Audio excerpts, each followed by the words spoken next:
Hello, everyone, and welcome to Full Time, where we take you around the world of soccer locally, regionally, nationally, and internationally. Full Time is presented by the Game Sports Show and powered by the Game Entertainment and Media. You are listening to Season 3, Episode 5 of Full Time. I am your host, Daniel Scarpino, and with me is our co host, Gitano Gallo. Before we begin today's show, Full Time is sponsored by Little Caesars Pizza. With their two locations in Sault Ste. Marie, Ontario, you can download and access the Pizza Portal app so you can enjoy a delicious, hot and ready pizza from Little Caesars today. We remind our listeners that recordings of Full Time occur weekly or bi-weekly, and uploads to all of our platforms for public viewing and listening occur weekly or bi-weekly as well. Folks, it is a pleasure to have you all back with us here on Full Time. We very much look forward to talking about the beautiful game with you all here today. G, a very nice Thursday evening here in Sault Ste. Marie, Ontario on this, the second day of March. How are you, man? I'm doing great, Scarps. How are you? I'm doing very well, G. Thank you for asking. And in today's show, we will be taking a look and talking about the upcoming Champions League fixtures, the round of 16 in the Europa League, Carabao Cup final, FA Cup results from the fifth round, and a local soccer update. As always, if anyone would like to listen to our previous content, please check us out at Full Time on the Game Sports Show. And without further ado, Gaetano, and to everyone who has taken the time to tune in here today, let's kick off. We begin today's show by having a look at the upcoming matches in the Champions League. The Champions League is currently in the round of 16, and the first leg of matches have concluded. In our last episode of Full Time, we discussed each of the contests at length, so if anyone is looking for information on that, please check us out at our previous episode, which was Season 3, Episode 4. Knowing what we know now here in the Champions League, it's all to play for in the second leg of games for the first round of the knockout phase in this prestigious competition. Let's jump straight into a little bit of analysis. Gaetano, the first game that we're going to look at is Chelsea and Borussia Dortmund. Chelsea currently find themselves in a bit of a disastrous season from what has occurred on the pitch. Obviously, the work they did in the transfer market this past January was pretty unique, but results matter, and this competition may be their only saving grace. Currently, Dortmund hold a 1-0 advantage going into the second leg. This game will be played at Stamford Bridge in Chelsea. Gaetano, what will happen in this game? I don't know if I trust Dortmund's defense enough to hold out. We know Chelsea are going to have to score at least a goal or two to get through. I'm not sure if Dortmund's defense is going to be able to hold up. We know Chelsea has spent a lot of money on attackers over the summer and now in January. So I have a kind of a bad feeling that Chelsea is going to win this one. I think they might still concede one, but I believe they'll go through. Yeah, and I mean, based on our predictions previously, I did say that Chelsea would go through. Obviously, I have my doubts. I think obviously the moment that Chelsea find themselves in from a club perspective is very toxic, to put it mildly. But I do believe that as difficult as it is to say, they are a massive club. And I do feel like in some way, shape, or form, they're going to have to pull this out if they want something or anything from their season, because I don't think that they're going to have enough to qualify for any European position Premier League wise. But time will obviously tell for that. But I'm going to say that Chelsea finds a way. I'm almost a little bit reluctant to say that, despite maybe some of the defensive difficulties that Dortmund might have. But I'm still going to stick with Chelsea here. And I think that it will be a competitive second leg for sure. Next, it's Benfica who will host Club Brugge. After the first leg, the advantage is heavily in favor of Benfica. 2-0 victory in the first leg has them in pole position as they enter the second leg at home. Gaetano, is this going to be Benfica all the way, or is there a potential upset on the cards? Your thoughts, sir? I think Benfica's they're just too good for Club Brugge, and especially playing at home. I think they're just going to lock it down. Comfortable win for them incoming. Yeah, I also agree with that. I'm sure in the match there might be some difficult moments because Club Brugge is going to have to push forward. They're going to have to try and get the ball in behind and what have you. But I think Benfica is too smart of a team, too good of a team. Like you said, they'll lock it down. And if that means for a few moments in the match having to play some ugly football, I think that they're going to do that. But they'll definitely see themselves over the line relatively comfortably. Bayern Munich will welcome PSG for the second leg of their tie. The first leg went in favor of Bayern Munich by a score of 1-0. Gaetano, we obviously know that this is anyone's game. What do you think will be the course of action for both of these teams, and who's coming out of it? This is probably the toughest prediction of the lot here. Just we know Bayern are so good defensively, and just as a whole, they're good everywhere. Uh, but to have a PSG team that needs a goal, having Mbappe, Neymar, Messi, like I can't not say they'll get shut out because, of course, like those three players alone, let alone the rest of the team, can obviously create as many goals as they feel like on the night. So this is a really, really tough one. I think the fact that the game is going to be in Munich is a big boost for Bayern, and I think they might just squeak out with this one.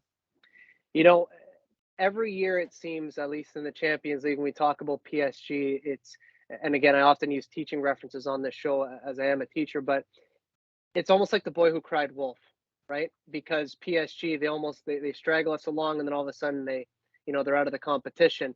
So I want to say PSG, but the thing that really holds me back is the fact that the game is being played in Munich. I think PSG is going to have to score in this game. Do you see the likes of Messi, Neymar, Mbappe that they're going to be held scoreless over two legs against Bayern? I personally don't see that. I'd still like to stick with my prediction of PSG, but I have this funny feeling that Bayern's going to get over the line and that they will win at home. So I can't change my prediction now. At least it wouldn't be the noble thing to do here on full time. But I also believe that Bayern will win. But my prediction is still, of course, PSG. Tottenham and AC Milan will meet once more after Milan beat Tottenham by a score of 1-0 in the first leg. It is Tottenham that will be looking to exact some revenge after what was a rather disappointing performance in the first time that these teams met. Gaetano, we know that the tactics will be near polar opposites in this, but how do you think things will go in this match? This is a weird one because if you had asked me a few days ago, I would have said Milan 100%, no doubt. But Tottenham put up a really good performance against Chelsea on the weekend and kind of changed my mind a little bit, especially like going right into this. I think they might, especially with the game in being in London, it's going to be tight. I think Milan will still maybe squeeze it, but it's going to be probably one of the closest ties of the round of 16. So I'm going to say, and I'm just going to go out on a limb here, and we're going to talk about Tottenham a little bit later, but I'm going to say that Milan's going to win.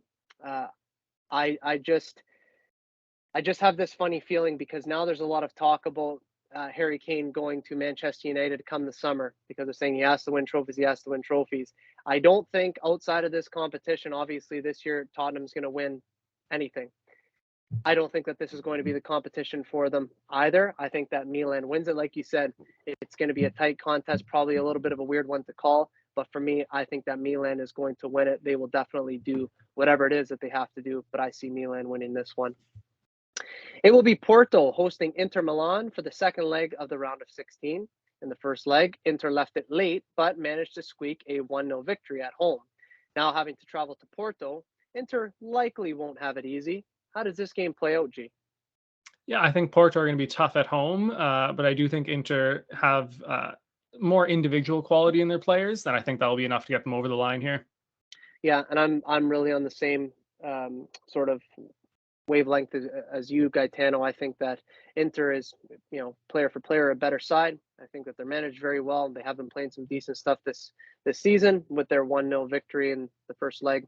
I think that the second leg they'll play it smart and they'll definitely get through to the quarterfinal. Gaetano, it will be your Manchester City who welcome RB Leipzig to the Etihad. After a 1-1 draw in the first leg, Manchester City know what needs to be done in order to win, but it will be a matter of performance on the day. What do you think we will see in this matchup tactically from both sides after their first leg draw occurred? Well, it's an interesting one because City got that very important away goal in Leipzig, which is huge for the whole rest of the tie here. And City are also getting healthy again. Aymeric Laporte and John Stones are back in full training and expected, unless something happens before the game, to be healthy for the game, which is a huge boost to the City back line. Really, it's just a clean sheet that City needs to see it through. And obviously, we know they have the offensive firepower if it comes to it to score a bunch of goals. But Leipzig aren't going to be easy. They've got a couple of very good players, specifically Nkunku and I'm going to butcher his name here, Sloblazai. Better than I could say it. So they definitely can create. a bunch of chances, but I do think that the healthy City defense should be able to handle that, and I think City will go through comfortably. What I've been telling everybody, Gaetano, and this I guess is mostly in relation to the Premier League, but all competitions. When it comes to Manchester City, this is just wait. Just wait, because they are always there and they will always be there. And they have, I must admit, have left it a little bit later than usual this season to really turn it on. But I still say, just wait. For me, this is going to be Manchester City to win this game. I actually see this game being a 3-4-0. To be perfectly honest, I think that City are going to go out and dominate. And I think that this is going to be a pivotal moment in Manchester City's season. And that's just my opinion personally. Napoli, who have been having an unforgettable season, will look to continue that in the second leg of this competition for the round of 16. After winning against Frankfurt by a score of 2-0 in the first leg, it's on to the second leg, which will be played in Napoli. Gaetano, is there any room for doubt here, or will Napoli get this done? I would bet everything I have on that. It should be a comfortable Napoli victory. The only way I can see it not being that is if they decide to bring on a bunch of like youth players and like kind of bench players. But other than doing that, yeah, this is a comfortable Napoli win. Yeah, I think they're going to make Frankfurt really chase the game. I think that obviously Napoli is going to play, again, things very smart. I think that in possession, they're going to be very safe. And I think defensively, they're not going to take any gambles, any risks. I don't think it'll be too high of a line. I think that this is going to be comfortable for Napoli, and they will find themselves in the quarterfinal of this competition. And for me, rightfully so. Finally, it's Real Madrid, who will see Liverpool in the second leg for their round of 16 matchup. After a rather odd and humbling performance in the first leg, Madrid find themselves up on aggregate by a score of 5-2. Gaetano, what can we expect in this second leg? You can expect fireworks. Liverpool are going to have to go for it, needing at least 3 to even like get level. Even that wouldn't even be enough with the away goals rule. So really, they need 4. Uh, but at the Bernabeu, Madrid in the Champions League, I think it could get real ugly for Liverpool. If Madrid get an early goal, like that's curtains. They're going to be done, and I could see Madrid easily getting 3 or 4. So, you know what, Gaetano, I must admit, I almost fully agree with you. I think in this game, you're going to see goals again, and maybe for not reasons that would be atypical, if you will. But I think, like you said, Liverpool are going to have to go for it. There really isn't any choice in that. They have to go for it. The game is going to be open from the start. Jurgen Klopp's going to tell his guys, just give everything that you have. We have nothing to lose at this point. And I think that Liverpool is going to find ways to score goals, but I think it's actually going to be quite similar to the first leg in that Real Madrid's also going to find ways to score goals because the game is going to be so ridiculously open, being played at the Bernabeu. I think that this is going to be, again, one of those sort of 4-3, 5-2 type games. I think we're going to see a lot of goals, and there'll be a lot to talk about for sure. A reminder to our listeners that matches for the round of 16, second leg of the Champions League, begin on March 7th and end 15th. Gaetano, let's stay in Europe, but let's shift gears to the Europa League. The Europa League is now in the round of 16 as well. First leg of matches will commence on Thursday, March 9th. For me, Gaetano, I have watched a lot of Europa League down the past few years because Arsenal have been in the Europa League for quite some time now, basically since Wenger's last season in charge of Arsenal. So, in my opinion, once you get to the round of 16, the quality of competition gets really, really good. It's, I would say, comparable to the Champions League. Not quite there, obviously, but comparable. Yeah. G, for you personally, what do you make of the Europa League? What are you saying about the competition? I actually quite enjoy it. I see it, and this is going to sound bad, so let me talk my whole thing before you roast me here. I see it's almost like when people rip on like the Carabao Cup and the FA Cup, where it's just seen as like a minor thing, like a minor trophy, not really worth winning for like the big teams. But really, like it's a European trophy. You're competing with still some of the best teams on the planet. I mean, it's Juventus, Barcelona, Manchester United, Arsenal have been playing in it pretty regularly. Like they're not small clubs. So I definitely think it's a great trophy to win. And it's also a really good building block for a team like an Arsenal to, do well in there. And then you can have a good either next season in Europe, whether it's the Champions League or Europa League, and carry that through to your domestic season as well. I am definitely on board with you for that. I would say, a lot of people will kind of badger it a little bit and say, well, you play Thursday nights, it's not that big of a deal, Yeah. relax, whatnot. But ultimately you got to start somewhere. The winner of the competition does get into the Champions League. A lot of these teams, if they do well in the Europa League, that typically means that they're doing well domestically in their league. So they're probably going to be in the Champions League next year anyways. So I would say that this competition, yes, in the beginning phases, yeah, it's not that great. But once you get to the knockout phases, particularly the round of 16, it does tend to get pretty good. And looking at the round of 16, Gaetano, we'll outline here the matchups that are going to take place, and we'll take an assessment as to who we believe will advance from each game. First, it's Sporting and Arsenal. G, who do you think comes out of this? I want to say Sporting just to mug you off a little bit, but I think Arsenal will go through. Well, I appreciate the humility in that answer, and I'm also going to say Arsenal having too good of a season. I think that Arsenal will rotate the lineup a little bit as opposed to what they've been doing in the Premier League and play some different guys, but I think over two legs, it's got to be Arsenal. It's the battle of the unions between Union Berlin and Union St. Gilloise. G, which union will be victorious in this tie? I'm going to go with Berlin. They're having a great domestic season. I think they'll carry that form over. Yep, and I'm also with you on that. I am also saying Union Berlin having too good of a season for them to drop their standard in this competition. I think that they definitely keep things rolling. Leverkusen matches up with Ferencváros in the round of 16. Gaetano, who do you got? I'm going to take Bayer Leverkusen. Yeah, and I am too. I think that they just have enough quality, obviously, given this competition to get themselves over the line, particularly with who they're matched up against. I think that this works out well for them. Roma meets Real Sociedad, which is a highly anticipated matchup. G, what is your thinking here? This is probably the toughest one of the lot for me because Roma under Mourinho have been pretty good. He's getting a lot out of that team that maybe I didn't expect when he first joined. But Real Sociedad are having a fine season in La Liga. Have been playing really well. So I'm gonna go with I think Jose Mourinho's Roma is gonna go through here.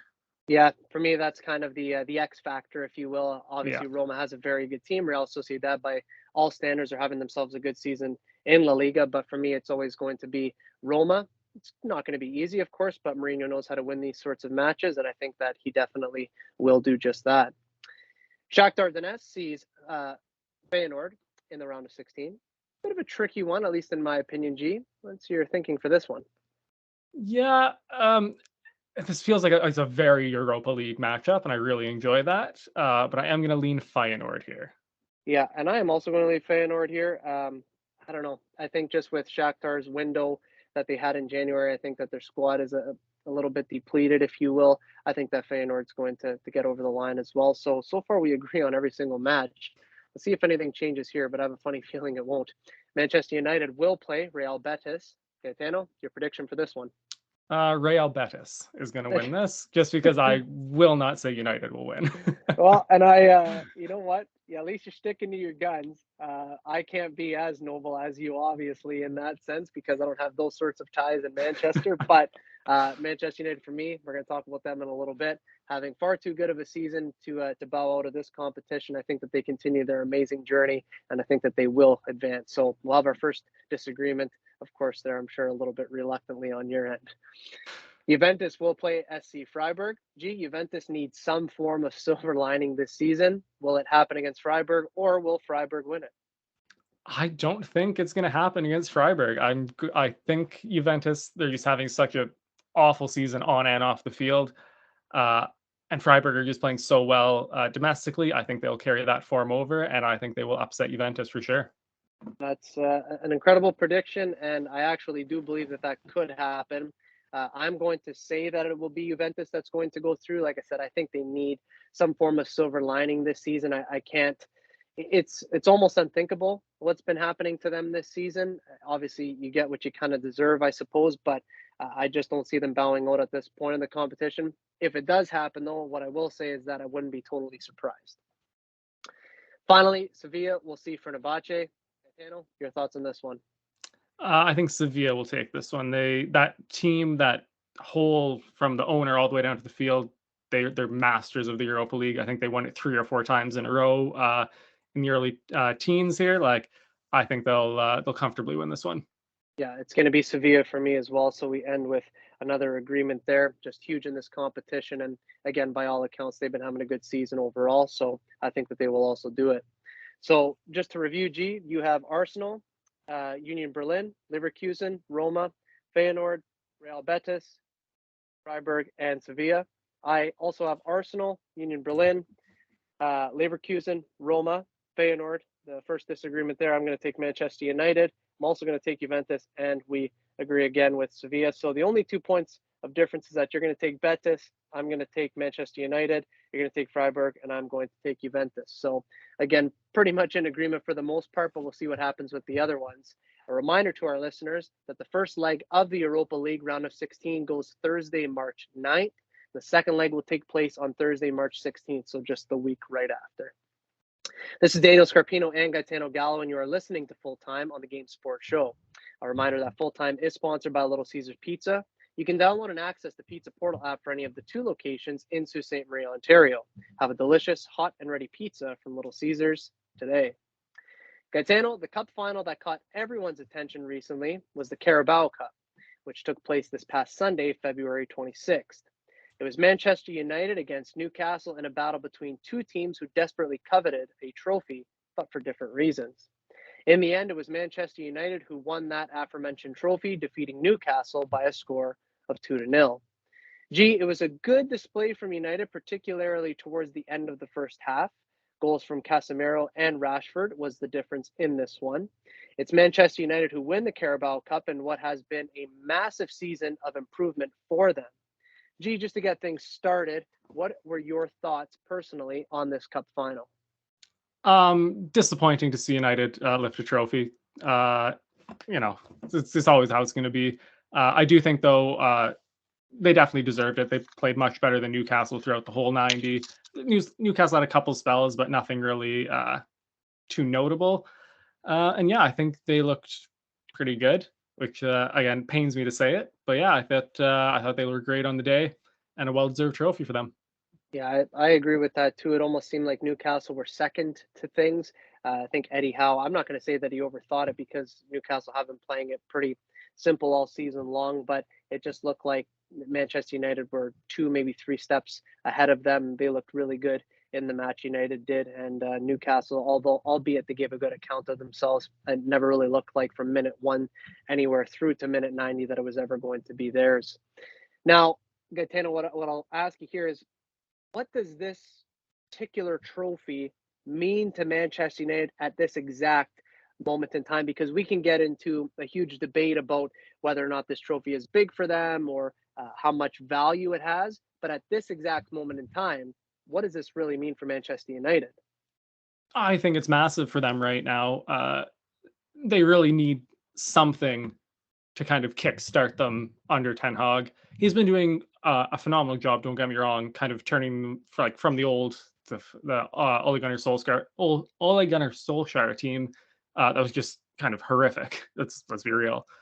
He's done a really good job, kind of getting them to turn that corner, and now to get a trophy under their belt, kind of get used to winning again. It's massive for them, and I think if they kind of keep this trajectory up in 3, 4, 5 years' time, this is going to be a moment that's looked back on as a massive turning point. I couldn't tell you how much I agree with that point for the simple fact that United have been in such a mess, and I don't know if would you call it a mess. I suppose it is a minor mess for sure over the past several years, basically since Ferguson left. So now you take a look at the way that things have changed. We're going to talk about Erik ten Hag here in a moment, but you take a look at the way that things have changed at Manchester United. You almost feel like this is that moment in time where it's like, okay, maybe United are back. So I think that this is, in fact, at this exact moment in time, a huge trophy for them. I think this is a really big moment in the history of Manchester United, at least the recent history, probably over the past 10 or so years. And speaking of Erik ten Hag, his era at Manchester United has truly begun and is well underway. In this final with United, he does get the trophy that not only he, but everyone in Manchester, on the red side of Manchester, that is, really coveted. G, your thoughts on Ten Hag and the job that he has done with United in his first season in charge of the club? I think he's done great so far. Obviously, a lot of room to improve still. I still think, are very far away from really challenging, the Arsenal, and I would have said Liverpool last year, but City, for a Premier League title, but definitely winning in Europe or like a domestic trophy. I think they're well on their way there. Obviously, having won the Carabao Cup. Um, yeah, he's done a phenomenal job. Like they were a mess when he got there. Like they were awful. Like let's be real, they were so bad. Um, and he's got them playing competent football again. It's a as a City fan, I hate to see it. As a football fan, it's great to see. Let's put it that way. Yeah, and that's a good way to put it for sure. And I guess when Solskjaer was there in the beginning, he was mainly there to steady the ship. And I will say at the very, very beginning, he did do just that, whether you want to call it new manager bounce or whatever. But then obviously over time, it completely and totally faded out. Now that Ten Hag's been in there, you see just how things have ultimately, I don't want to say revolutionized, but certainly have changed in large part. So his era that has begun there, I think it's going to be one that is going to be very good, let's call it, for the whole of Manchester United. Now, on the other side of things, Gaetano, I personally don't feel that Newcastle have anything to hang their heads about, at least in my opinion. In your opinion, how bright is this future for Newcastle? I think their future is like supernova bright, especially with the backing of their owners. Eddie Howe's got them playing great football. They've got some very good players in the squad already. I would say like they might be a little upset over the results and their performance. I think they probably could have found an extra gear in there, but I mean on the overall, I think they're well on their way to becoming kind of the Newcastle of old, being a challenger in the Premier League and hopefully in Europe again. Yeah, it would be great to see, and I think that they are well on their way to doing that. Like I say, I don't think they have anything to hang their heads about in this one. It was their first final in forever. A lot of these players have never been exposed to this level of competition before at this stage of any competition for that matter. So I think for them and their club, I think it's going to be huge moving forward. Not to mention, obviously, the money that can be invested in the club, what Eddie Howe's done there. I think that they're definitely going to be well on their way. Once again, it was Manchester United who defeated Newcastle by a score of 2-0 in the Carabao Cup final. Manchester United and Newcastle United, both very worthy of being in this final. They see very much, both of them seem very much on their way to success this season and, of course, in the immediate and future in general.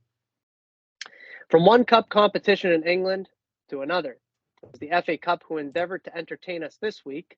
With the fifth round of the competition consisting of the final 16 teams, it was entertainment delight. We'll review the results of those matches for you all here and now. Championship side Stoke City suffered defeat to Brighton by a score of 1-0, which see Brighton through to the next round. Leicester City welcomed Blackburn from the Championship to the King Power Stadium. The first upset of the round of 16 would go the way of Blackburn as they defeat Leicester by a score of 2-1. Fulham and Leeds met in the FA Cup round of 16. The two Premier League sides battled things out, but it was Fulham who came through with a 2-0 victory. Manchester City made the trip to Bristol City. It was your Manchester City, Gaetano, who made relatively short work of the Championship side, winning by a score of 3-0. The second of the upsets, and even of greater magnitude this time round, came at the hands of Grimsby Town, as the League Two side defeated the Premier League's Southampton by a score of 2-1. Gaetano, you called this one, and what a call it was. It's Grimsby Town, who move on to the next round as Southampton are now out of the competition. Championship side Burnley played against Fleetwood Town of League One. It would be Burnley who would beat 10-men Fleetwood thanks to a 90th minute winning goal from Connor Roberts. A highly anticipated match between Manchester United and West Ham ended in favor of United, who are absolutely flying high in all four of their competitions. It's Manchester United 3, West Ham 1. The last game from the fifth round of the FA Cup saw Sheffield of the Championship hosting Tottenham. It was yet another upset, one that we all very much like to see, might I add, as Sheffield United wins by a score of 1-0. G, your overall thoughts on the fifth round of the FA Cup? Oh, it was just the magic of the FA Cup. Massive upsets galore, honestly. Three massive ones there. Some great football being played. It was amazing. So to review those picks, Gaetano, you had said that Brighton would win. They did. I also said that Brighton would win. They did. You did pick the upset of Blackburn, by the way. I said Leicester, so I got that one wrong. You got that upset right, which is very well said. We both picked Fulham, got it right. We both picked Manchester City, got it right. This was the one that for me, when I had saw because I only saw the tail end of it. When Grimsby Town won, I lost my mind because not only is that a huge upset, obviously, even though Southampton are having a poor season by all accounts, Grimsby Town of League Two, huge for them. But you actually picked this one correct. You picked that upset, which was massive. Burnley, we both picked, and the last two we got wrong. We both picked West Ham. It was United who handled that game comfortably, and we both picked Tottenham. I have to say this, okay? Have a bad day, right? You have bad days. I have bad days. Everyone who's a human being can have a bad day. If anybody wants to be cheered up, just go to whatever your preference is in terms of a search, whether it's Google, YouTube, Ask Jeeves. I don't care what it is. Just go to it and just put Tottenham in big games. That will cheer you up like you wouldn't believe. I honestly, I'm sick and tired of talking about Tottenham as a big club. They are not a big club. I don't like them. They stink. And the fact that they got ousted from this competition by Sheffield, I think is a fantastic thing. When people say that they're in the Big Six, I get it. They have a lovely stadium, and that's wonderful, but they haven't got a single trophy in it. They are a joke of a club. I don't like them. They're not good. The people who do like them, I'm sure, are fine people, but I question their footballing intelligence. So I thought that was the best thing that could have happened this round of the FA Cup, maybe all season, to be perfectly honest. But I do not like Tottenham, and I love to see that result. Gitano, you went 6 for 8 on your picks. I went 4 for 8. You won this round, and that is fantastic. You know any what? final thoughts on this fifth round of the FA Cup or on Tottenham, because we just love to see it. So I think my final predictions of who and winning the predictions, we all won because Tottenham's out. That's really right. the underlying statement here. Yeah, and you know what? We always often say that football is a matter of opinions, and that we could have disagreements. But the one thing that we all agree on, and when I say we all hate Tottenham. We all do. Hey, Scarps, what do you think of Tottenham? Oh, I can't say that word on air, but you know exactly what it is. Oh, I wish I could. Oh, man. So with these results, G, we now know how the quarterfinals of this competition will look, and we're going to preview each of these games here and now, and we'll make our predictions. So first, it's going to be a meeting of old friends, specifically the managers of these two clubs. It's your Manchester City who will play against Burnley. Pep Guardiola's men will see Vincent Kompany's men in what should be an entertaining game at the Etihad in Manchester. Gitano, it's history galore here, and it's history that didn't take place that long ago. And I want to ask you first, what are your feelings on this? Because I think it's super cool. I love Vincent Kompany. I obviously love Pep Guardiola. You love them more than I do, of course. But what are you feeling on this one, number one? And what do you anticipate in this match come March 18th? Who's going to win it? I was so excited for this draw, especially the game in Manchester. Vincent Kompany is one of the pillars of my love for Manchester City. Just captain fantastic. It feels like that goal against Leicester was yesterday. Still, I remember it like that. So it's weird that he's going to be managing Burnley in the other dugout. But I'm super excited for this game, also tactically, because Burnley historically under Sean Dyche kind of played that Brexit football, 4-4-2, hoof it long and beat people up basically. But Vinny Kompany's got them actually playing pretty decent, attacking, attractive football. And he's very keen on sticking to that, especially in the championship. You see a lot of times in the championship, teams just try and win no matter what, just try and get up to the Premier League. But he's stuck to his guns, and they've actually had a phenomenal season thus far. So I kind of don't expect him to change that on his trip to the Etihad. I think Burnley's going to go for it, and it's really nice as a City fan because we're used to seeing lower sides come in and just park 6 or 7 at the back, and it's just low block, and it's not fun to watch. It's just not. But I really do think that Burnley is going to go for it, and it should be a hell of a game.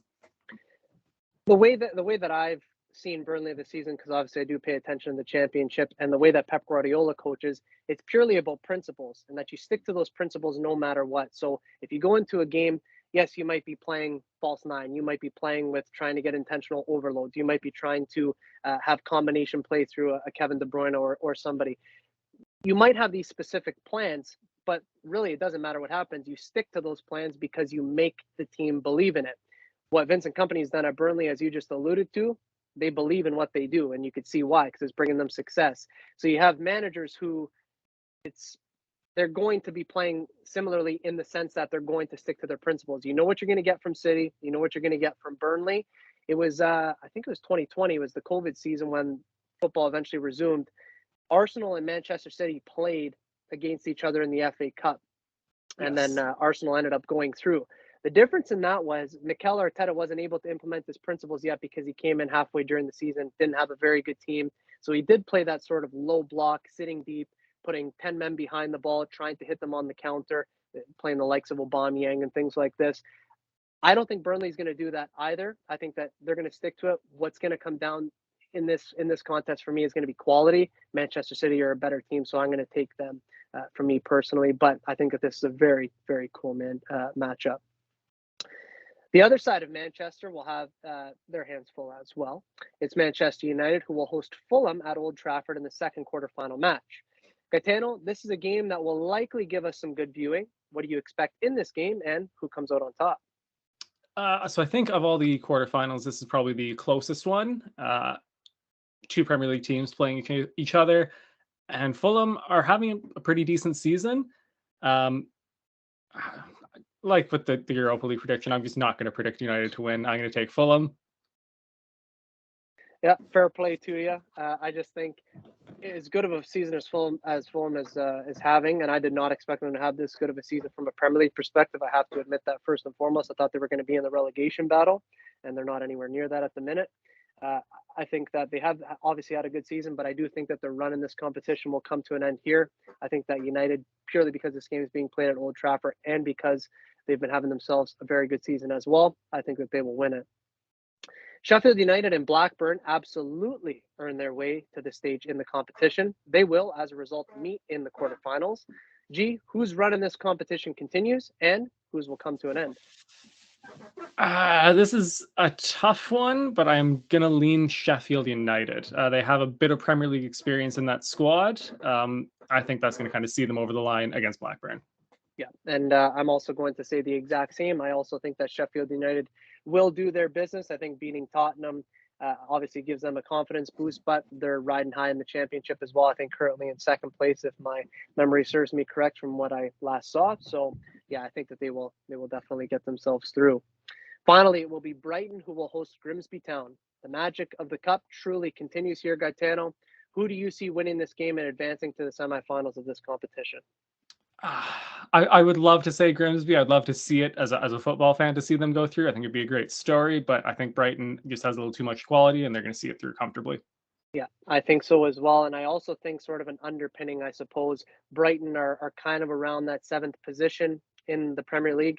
Let's say they don't get it because Liverpool didn't win midweek against Wolves. So Liverpool maybe now will sort of be in the ascendancy and start climbing the likes of maybe some other clubs. So if Brighton can't get into the European places Premier League wise, the winner of this competition does get a Europa League spot.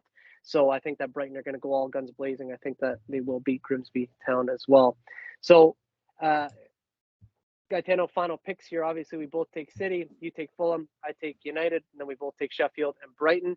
And a reminder to our listeners that the quarterfinals of the FA Cup will be played on Saturday, March 18th, just so that everyone understands. All four of those games are going to kick off at 11 a.m. Eastern time. So they're all going to be played at the same time. I don't know, because I think it's a little bit different than the Zone or Fubo, if you will. That I don't know if they're going to be able to show all four games at the same time, Gaetano. I don't know if you'd have any insight on that. Nothing legal. Yeah. But I'm pretty sure Sportsnet carries the FA Cup. Do they not in Canada? Yeah, it's local television network. So whatever. Yeah. So in our case, it would be Sportsnet, and then I don't know what it would be in the States. We do have a lot of American listeners on our show here, but it is on local sports television network for sure. So I think it's just going to have to be a case of maybe flipping potentially, or maybe they're going to go back and forth. But regardless, all those games for the quarterfinals of the FA Cup are going to be played 11 a.m. Eastern time, Saturday, March 18th. On Full Time, we take you through the world of soccer, and it always starts locally. With it being the month of March officially, we are soon enough getting ready to close out the indoor soccer season and kickstart the summer soccer season. Gaetano, for you personally, how have you been enjoying the indoor soccer season with really not a lot left to go? Yeah, no, it's been good. FC Barcelona wrapped up the league title last weekend, and I finally managed to get myself on the scoreboard. Shout out to Scott Martin for the assist. So Excellent. yeah, I've been having a great time with the field. Awesome. I'm happy to hear that. The season, you know what? It's nice that we haven't had a single interruption this season. It's gone by without any pause. So it's just gone by super quick. We really only have about a month and a half left to go, and we know that 6 weeks really isn't a whole heck of a lot of time. A reminder to all of our local listeners that indoor soccer in Sault Ste. Marie, Ontario is soon coming to an end, with regular season competition set to finish this month, so the month of March. It is the playoffs that will commence in April. Youth, women's, and men's soccer can all be accessed electronically at nhsc.ca for youth soccer. Sioux Women's Soccer Club, Sioux Women's Soccer can be found on Facebook at Sioux Women's Soccer Club. And for men's soccer, mikepucci.wixsite.com/SFC site for men's soccer can be found for us here in Sault Ste. Marie. High school soccer here in the Sioux is also right around the corner. Keep locked into Full Time for all local soccer updates and news. This is Daniel Scarpino and Gitano Gallo, and you are listening to Full Time on the Game Sports Show. A reminder that Full Time is sponsored by Little Caesars Pizza. You can download and access the Pizza Portal app for any of the 2 locations in Sault Ste. Marie, Ontario. Have a delicious, hot and ready pizza from Little Caesars today. Ladies and gentlemen, that is Full Time. As we wrap up today's show, we want to extend our most sincere thanks and appreciation to everyone who has taken the time to talk about the beautiful game with us here tonight. G, as always, an absolute pleasure, my friend. Scarps, I love doing this show with you. It's always great. Definitely. And it's always great when we get to talk about Tottenham losing, which I know will allow me to sleep comfortably tonight. A reminder to our listeners that the next episode of Full Time will be recorded the week of March 20th, 2023.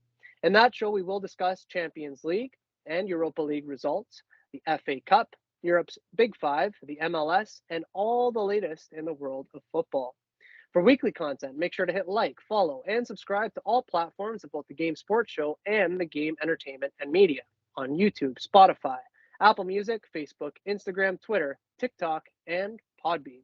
Be sure to check out our website at www.thegamesportshow.com. That's www.thegamesportshow.com.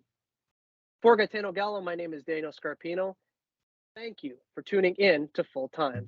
We look forward to seeing you at kickoff next time back here on the Game Sports Show and the Game Entertainment and Media. Best always.